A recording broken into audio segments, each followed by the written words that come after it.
তো নমস্কার বন্ধুরা, আজকে আমরা আরেকটি নতুন ভিডিও নিয়ে আপনাদের সামনে চলে এসেছি, হাজির হয়েছি বিজ্ঞানের নব নব শাখাকে আপনাদের সামনে উন্মুক্ত করার জন্য। এবং আমাদের সঙ্গে রয়েছে সেই আমাদের চিরপরিচিত এবং জনপ্রিয় বৈজ্ঞানিক।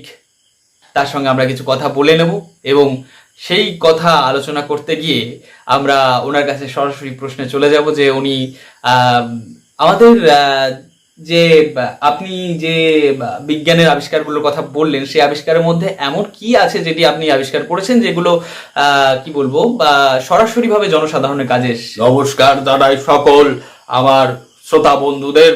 আজকে আবার একটি নতুন ভিডিও আপনাদের জন্য আনা হয়েছে। সেখানে আমাকে প্রশ্ন করা হয়েছে যে আমি জনসাধারণের জন্য কি কাজ করেছি যেগুলো প্রচলিত আছে বাজারে। দেখেন, প্রচলিত বলতে আমার কাছে এখন একটা এমন জিনিস আছে যেটি আমি প্রচলিত করেছি। এই যে দেখেন, এটাকে বলা হয় ডবল টেপ। এর সামনেও আঠা, পেছনেও আঠা, যেদিকে মারবে একবার লাগাই দিলে তার সামনেও কিছু চেটাতে পারবেন এবং সেটাকে পেছনেও চেটাতে পারবেন। এই আমার একটা আশ্চর্যকর অভাবনীয় আবিষ্কার যাকে বলতে পারে। কিন্তু আপনি যেটা বলছেন সেটা কি আসলেই সঠিক? কেননা আমরা জানি যে ডবল টেপের আবিষ্কর্তা কিন্তু অন্য একজন ব্যক্তি এবং তাকে কিন্তু কি বলবো প্যাটার্ন করিয়েছেন অন্য একজন। আরে না না মশাই, আপনি ভুল ভেবেছেন। এই প্যাটার্ন আবিষ্কার করেছে অন্য কেউ, কিন্তু এটাকে নামটা রেখেছিলাম আমি, ডবল টেপ। এটাও তো একটা বড় কীর্তি, তাই না?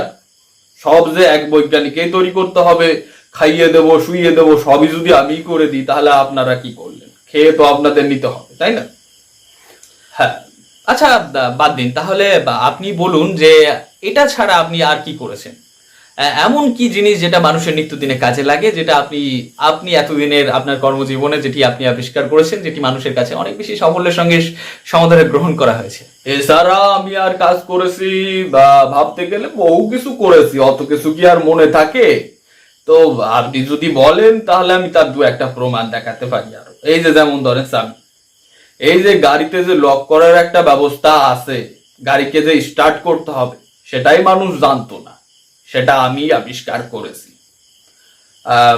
যেমন ধরেন এই যে চাবি, চাবিতে যে খাস কাটা ব্যাপার, এই বিষয়টা মানুষ জানতো কখনো যে এই খাস কাটা করে একটা নতুন লক প্যাটার্ন তৈরি করা যেতে পারে?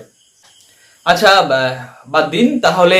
আপনাকে আমি আর একটি প্রশ্ন করব যে আপনি এগুলো না হয় করেছেন যেগুলো বহুদিনের পুরনো এবং বহু আগে থেকে এগুলো প্রচলিত ছিল, কিন্তু বর্তমান সমাজে বর্তমানে অত্যাধুনিক যুগের সঙ্গে আপনি তাল মিলিয়ে কি আবিষ্কার করেছেন সেটি যদি আমার দর্শক বন্ধুদের একবার জানান আপনি।